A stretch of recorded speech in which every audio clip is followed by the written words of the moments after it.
News 18 Gujarati સાથે ખાસ સંવાદ દરમિયાન પ્રધાનમંત્રી મોદી મુસ્લિમ સમુદાયના સવાલ પર જવાબ આપ્યો। 22 वर्ष बाद गोधरा कांड पर पीएम मोदी बोलिया। हम एक कार्यक्रम कर रहे हैं मोदी जी। न्यूज 18 इंडिया का वो कार्यक्रम है मोदी वतन मुसलमान। हम ज्यादातर उन जगहों पर जाते हैं जहां पर मुस्लिम मतदाता भारी संख्या में है। पहले आलम अलग था और आज की तारीख में मैं आपको पूरी गंभीरता से और संजीदगी से कह सकती हूं कि ऐसे ऐसे मुसलमान आगे आते हैं जो आपके लिए जान दे सकते हैं।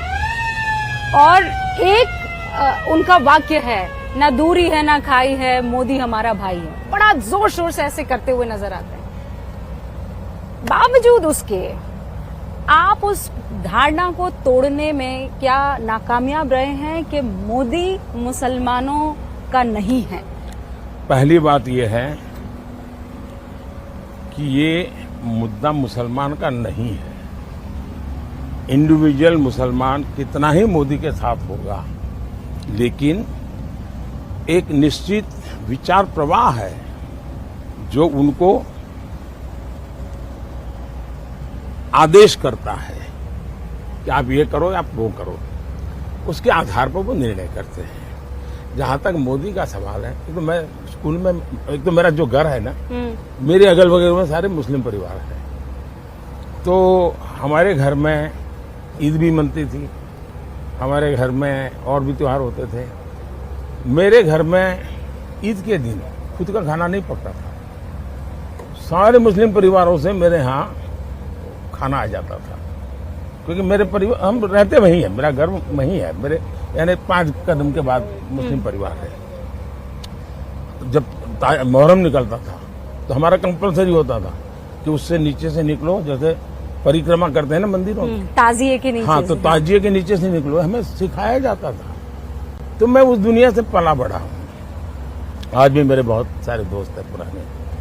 दूसरा, 2002 के बाद मेरी छवि बहुत खराब हो गई, खराब कर दी गई गोधरा के बाद। तो मैंने सोचा भाई जरा रियलिटी जाननी चाहिए।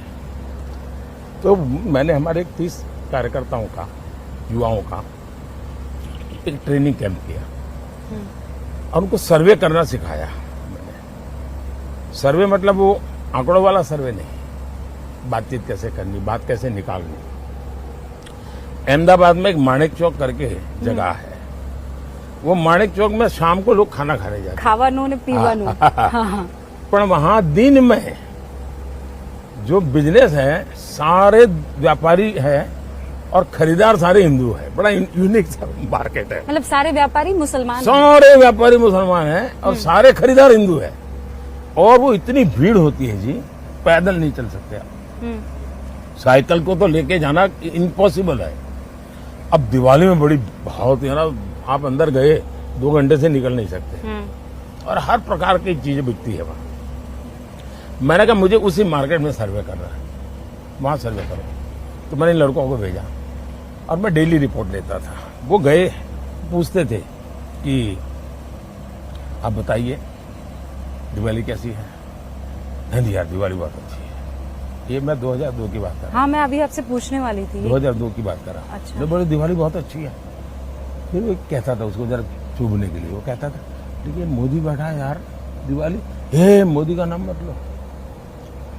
ये बच्चा होता था उनका, बोले इसकी माँ सुनेगी ना तो मुझे रात को खाना नहीं देगी। बोले क्यों? अरे बोली मोदी नहीं आया ना तब तक ये स्कूल नहीं जाता था।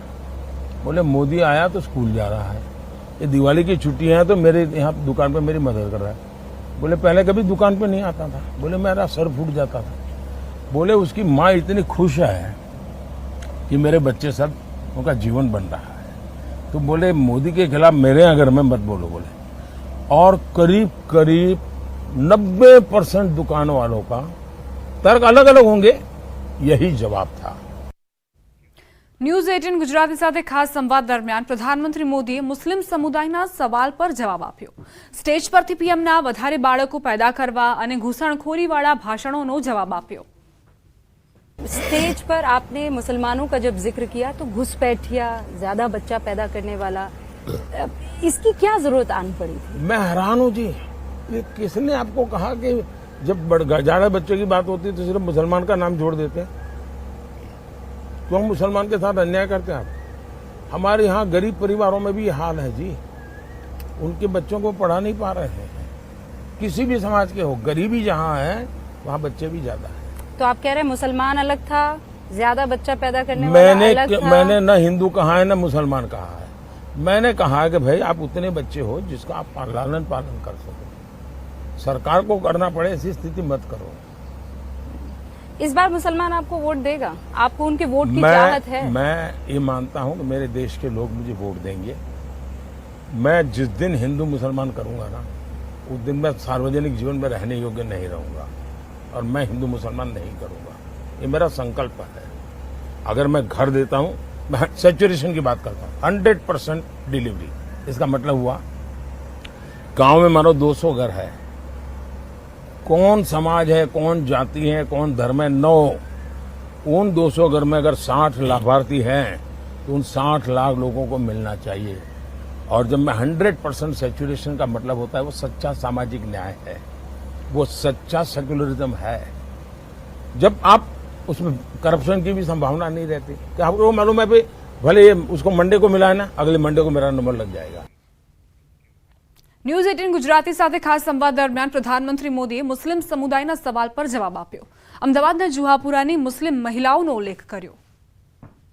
मुझे कुछ महिला एक बार मिल जाए, मुस्लिम महिलाएं, तो बड़ी बधाई दे रही थी, फिर कुछ अपेक्षाएं लेकर के आई थी। मैंने कहा क्या बधाई? बोले वो जुहापुरा की थी, और जुहापुरा वो है मैं गई हूँ जुहापुरा, जहाँ करीब 3-4 लाख मुसलमान का एक गेटोज है। तो बोले हम वहां से आए हैं। तो मैंने कहा कोई तकलीफ है क्या, कोई पुलिस वाला, कोई सरकार कुछ हैरान करती है आपको क्या? नहीं बोले साहब, हम तो आपके अभिनंदन करने आए हैं और कुछ काम लेके आए। मैं कहा बताइए। बोले आपने बिजली का काम किया ना, बहुत अच्छा किया। मैंने कहा कहाँ? वो तो मैंने बहुत बुरा किया है। मैंने कहा मैंने 35 किलोमीटर केबल उस इलाके 35 किलोमीटर केबल उखाड़ के फेंक दिया है और वहां कोई सरकारी आदमी नहीं जा पाता था। बोले साहब वही अच्छा काम किया है। मैंने कहा कैसे? मैंने तो बिजली काट दी, मैंने तो केबल काट दिए। बोले नहीं साहब, हमारे यहाँ आपका तो एक बोले बिजली मंत्री है, हाँ। हमारे यहाँ हर मोहल्ले में बिजली मंत्री है। और बोले बिजली दे करके वो हमसे पेमेंट लेते थे, केबल उनके थे। बोले सरकार की बिजली चोरी करके हमको बेचते थे और हमारे पैसे बहुत जाते थे। बोले अभी रेगुलर बिजली मिल रही है, कोई हमें दादागिरी नहीं करता है। बोले इसलिए हम आए हैं। पहले मेरे पर अखबारों में अखबार मोदी ने वहां पर जुल्म कर दिया, सारे केबल काट दिए। एक्चुअली मैंने उनका भला किया। तो ऐसा मेरे जीवन में सैकड़ों घटनाएं हैं जी, लेकिन मैं इसका मार्केटिंग नहीं करता हूं। क्यों? मेरा पहले से मंत्र रहा है सबका साथ सबका विकास। मैं वोट बैंक के लिए काम नहीं करता हूं, और जो गलत है वो सब मैं गलत कह के रहूंगा। હવે અન્ય સમાચારો પર નજર કરીએ। અંબાજી પંથકમાં કમોસમી વરસાદ સતત બીજા દિવસે અંબાજીમાં વરસાદ વરસ્યો। વીજળીના કડાકા ભડાકા સાથે વરસાદ ખાબક્યો। માવઠાના મારથી ખેડૂતો ચિંતિત થયા છે। ખેતીના પાકને વ્યાપક નુકસાનની ભીતિ। બાજરી, અડદ, મગ, તલ સહિતના પાકને નુકસાન થશે એ વાત નક્કી છે। કમોસમી વરસાદથી કેરીને વ્યાપક નુકસાન જઈ રહ્યું છે। યાત્રાધામ અંબાજીમાં જે રીતે આપ જોઈ રહ્યા છો, સતત બીજા દિવસે પણ વરસાદ વરસી રહ્યો છે અને ગઈકાલે જે રીતે બપોર બાદ વરસાદ શરૂઆત થઈ હતી તે જ રીતે આજે બપોર બાદ વરસાદની ફરી શરૂઆત થઈ છે અને સવારથી રીતે ગરમીનો ભારે ઉકળાટ હતો। આપણે બતાવવા માંગીશ કે જે રીતે હાલ તબક્કે બજારમાં જે વરસાદ જોઈ રહ્યો છે, આ વરસાદના કારણે પણ સન્નાટો થવા જોવા મળે છે। વાતાવરણમાં સવારથી જે ગરમીનું વાતાવરણ હતું, આ ગરમીના કારણે હાલ તબક્કે જે રીતે વરસાદ વરસી રહ્યો છે, વરસાદના કારણે ઠંડક ચોક્કસ પ્રસરી છે। પણ ખેડૂતોમાં છે કે ક્યાંક ને ક્યાંક બાજરીનો પાક જે છેલ્લો છે, ઉનાળુ પાક છે, તેને લઈને ખેડૂતો ભારે ચિંતિત મળ્યા છે અને હાલ તબક્કે કહેવાય છે કે જે રીતે સવારનો જે ગરમીનો ઉકળાટ હતો તેમાં ક્યાંક આંશિક રાહત જોવા મળી રહી છે। મહેન્દ્ર અગ્રવાલ, ન્યૂઝ 18 ગુજરાતી, અંબાજી।